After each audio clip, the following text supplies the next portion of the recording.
আসসালামু আলাইকুম। আশা করি সবাই ভালো আছেন। যারা বাংলাদেশ থেকে পর্তুগাল আসতে চান, তারা অবশ্যই আপনাদের মাইন্ডসেটটা পরিবর্তন করে আসবেন। কারণ আপনি এমন একটা দেশে আসতেছেন যে দেশ অলরেডি ডেভেলপড বিভিন্ন দিক থেকে, বিশেষ করে ল এবং কালচারের দিক থেকে। এখন বাংলাদেশ থেকে আপনি যখন আসবেন, যদি আপনি মনে করেন যে আপনি বাংলাদেশের কালচারটা এখানে ডেভেলপ করবেন বা এখানে এস্টাবলিশ করতে যাবেন, সেক্ষেত্রে আপনি অনেক বড় ঝামেলায় পড়বেন। বিশেষ করে যদি আপনি এখানকার ল না মানেন, এইখানকার কালচারকে রেসপেক্ট না করেন, সেক্ষেত্রে আপনার তো পর্তুগাল আসা দরকার নেই। এর কারণ হচ্ছে আপনি তাহলে বাংলাদেশেই থাকেন। আপনি যদি বাংলাদেশের কালচার, বাংলাদেশের আমরা যে ল না মানার যে প্রবণতা, সেটা যদি এখানে এসে এস্টাবলিশ করতে চাই, সেটা আমাদের জন্য এবং বাংলাদেশের কমিউনিটির জন্য খুবই আম, একটা বাজে সংবাদ হবে বা বাজে কারণ হয়ে দাঁড়াবে। কেন এই কথাগুলো বলছি? কারণ রিসেন্টলি আমরা এরকম দেখেছি যে পর্তুগালের নিউজে আমাদের বাংলাদেশিরা বা আমাদের ওই এশিয়ান, সাউথ এশিয়ান বিভিন্ন দেশের আমরা নিজেরা খবরের হেডলাইন হচ্ছে। এর কারণ হচ্ছে গিয়ে রিসেন্টলি বিভিন্ন রেস্টুরেন্টে গিয়ে দেখতেছে যে কিচেনের অবস্থা খুবই বাজে।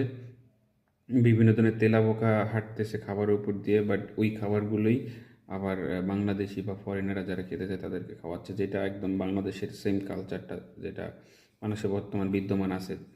সো সেই কাজটাই পর্তুগালে এসে মানুষজন করতেছে, যেটা আমাদের কমিউনিটির জন্য খুবই বড় হুমকির কারণ হয়ে দাঁড়াইছে। কারণ পর্তুগিজরা হচ্ছে গিয়ে তো বাংলাদেশকে ওইভাবে চিনবে না, চিনবে আমাদের দিয়ে বাংলাদেশকে।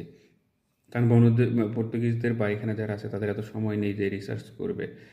তারা আমাদেরকে দেখে বাংলাদেশকে বুঝবে, বাংলাদেশকে চিনবে। সো আমরা যদি এরকমভাবে রিপ্রেজেন্ট করি, যেখানে হয়তো বা অনেক পর্তুগিজ বাংলাদেশের নাম প্রথম শুনতেছে, তারা যদি দেখে তাদের ন্যাশনাল টিভিতে যে আমাদেরকে নিয়ে ডকুমেন্টারি হচ্ছে, বিভিন্ন এপিসোড হচ্ছে যে আমরা কিভাবে এখানে থাকি, কীভাবে ল ভায়োলেট করি, রাস্তায় দাঁড়িয়ে আমরা দাঁত ব্রাশ করি, সো এগুলো নিয়ে ট্রল হচ্ছে বিভিন্ন জায়গায়, যেটা আমাদের জন্য ভালো কাজ না।